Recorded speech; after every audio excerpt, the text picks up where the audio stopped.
cowardly, sir. Don't mess with the common man. Come after me. Here we wait for you in Miraflores. Don't take too long to arrive, cowards.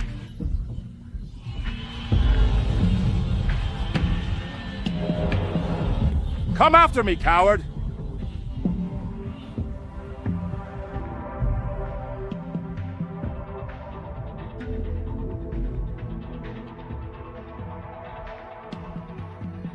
In an act of desperation and fear, Nicolás Maduro saw his world crumble after the announcement of a $50 million reward for his capture.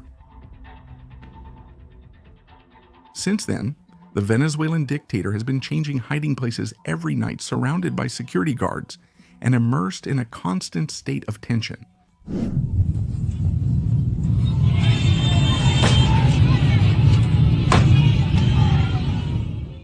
Maduro tries to maintain a defiant stance in his speeches, accusing the American government of conspiring to overthrow him and promising to bring down the United States. But I say to the imperialists, and I say to my people, don't you dare, because the response could be the beginning and the end of the American empire. Don't you dare. Let peaceful people be. I am a man of peace. It's fair. It's not fair.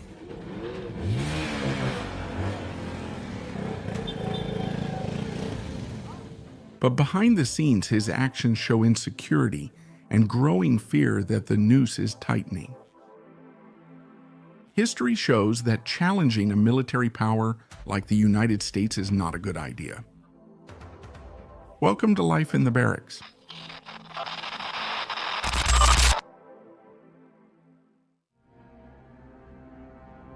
The $1 million reward made capturing Maduro a point of honor for Americans.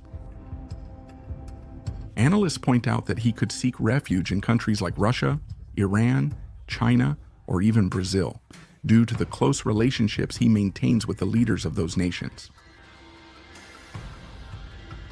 However, granting asylum to Maduro in the current geopolitical situation would be like directly provoking the United States, which recently demonstrated its global reach by attacking targets in Iran with the powerful B-2 Spirit bombers.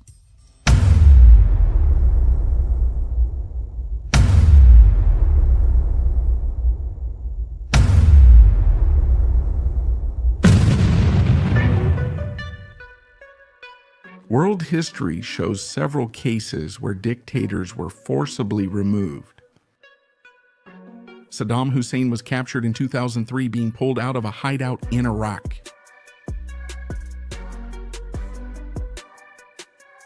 Muammar Gaddafi was executed in Libya in 2011 in a United States operation supported by NATO.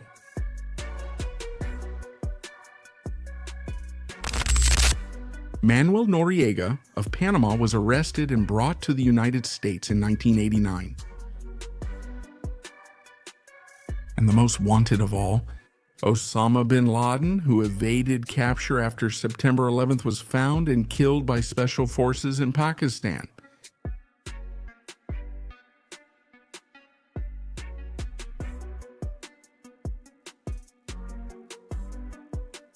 These examples leave no doubt about the reach and persistence of the United States military machine. Wow! These actions don't always rely solely on regular soldiers. Private military companies, such as those led by Eric Prince, have already conducted secret missions that altered conflicts worldwide. Now, this same kind of support may be mobilized against Maduro.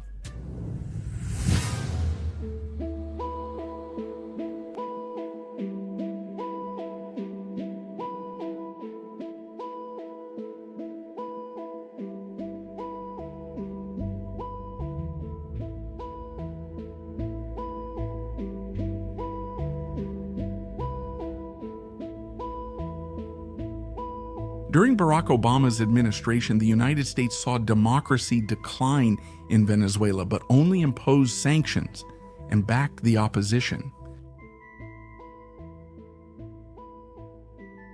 It was with Donald Trump in 2020 that the first official reward appeared, $15 million.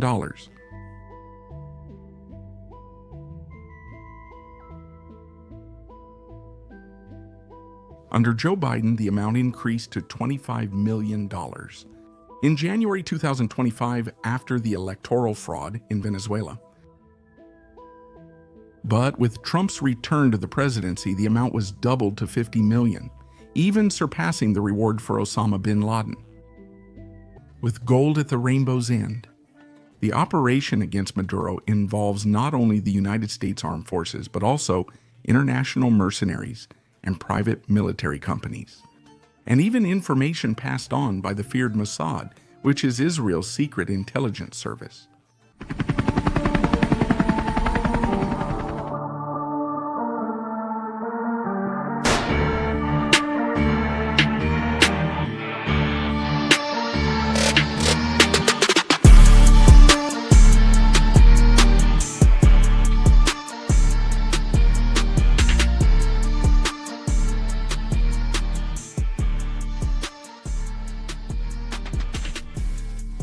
Maduro continues using oil revenue and drug cartel support to maintain his protection network, rewarding allies and promoting over 2,000 military officers to general.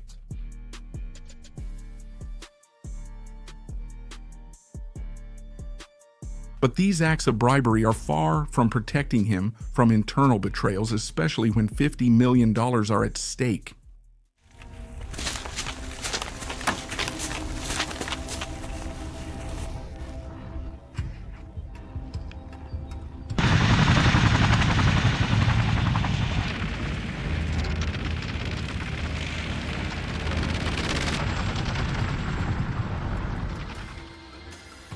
It's worth noting that mercenaries and private military companies are highly specialized in infiltration, tracking, and combat operations in hostile territories.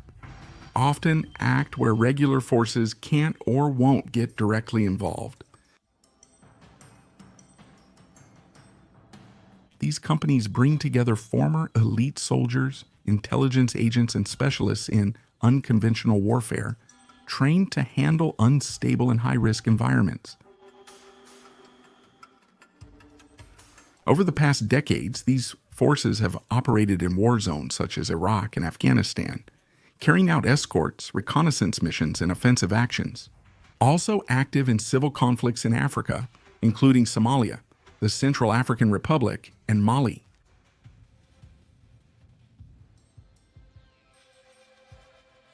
The experience accumulated by the mercenaries in urban environments, jungles, deserts, and mountainous regions makes them true specialists in complex scenarios.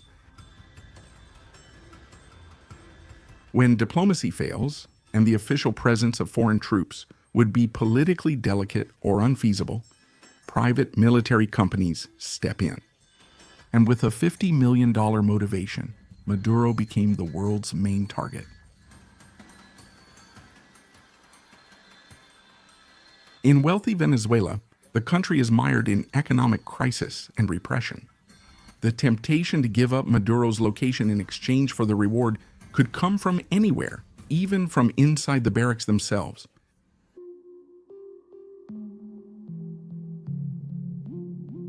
Operation Final Circle is already underway, mobilizing experienced mercenaries from different parts of the world.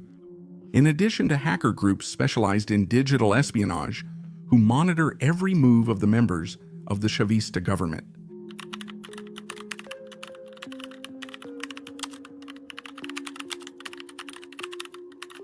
Some volunteers searching for Nicolas Maduro are veterans of major conflicts like the Ukraine war, many of whom consider Venezuelan terrain more accessible and less hostile than the combat zones in Eastern Europe.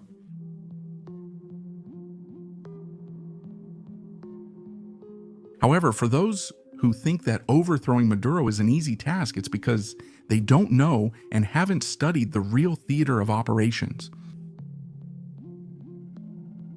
The Chavista regime relies on urban militias, narco-terrorist cartels, and armed forces well equipped with weapons and technology from Russia and China.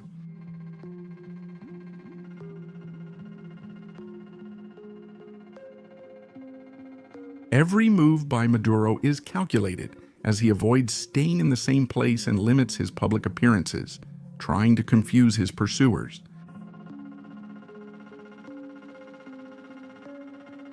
But it's worth noting that mercenaries and private military companies are specialists in infiltration, tracking, and combat in hostile territory.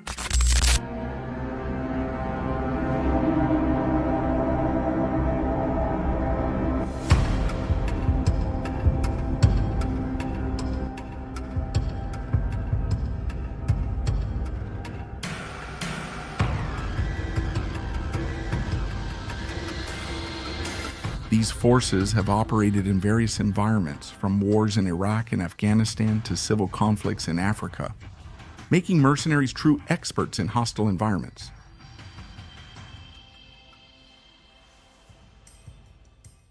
Let the intervention come! Let the intervention come! We are desperate! There is no food, no medicine! We are tired! To Maduro, I say that enough is enough!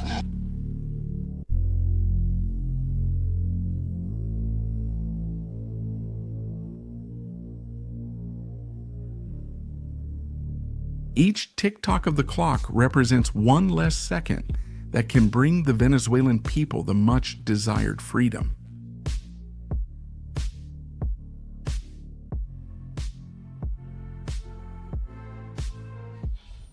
Exactly 5 million Chavistas said that Maduro had won. Where is it? There are people here. There are people here who are right. Authoritarian, violent, and exploitative regimes that drain a nation's resources, dignity, and hope must be overthrown and held accountable according to the strictest principles of international law. The increasingly erratic and desperate behavior of Nicolás Maduro reveals, between the lines, an awareness that the collapse of his regime is inevitable. He feels the weight of history approaching and knows that he will not be able to escape the judgment that awaits tyrants.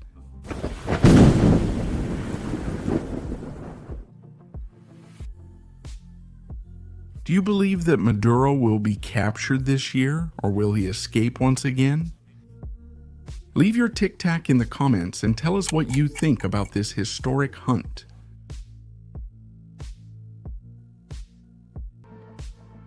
Here at Life in the Barracks, you stay up to date with everything happening in the military world. Leave your like, subscribe, and watch one of the videos appearing on your screen. See you next time, soldiers.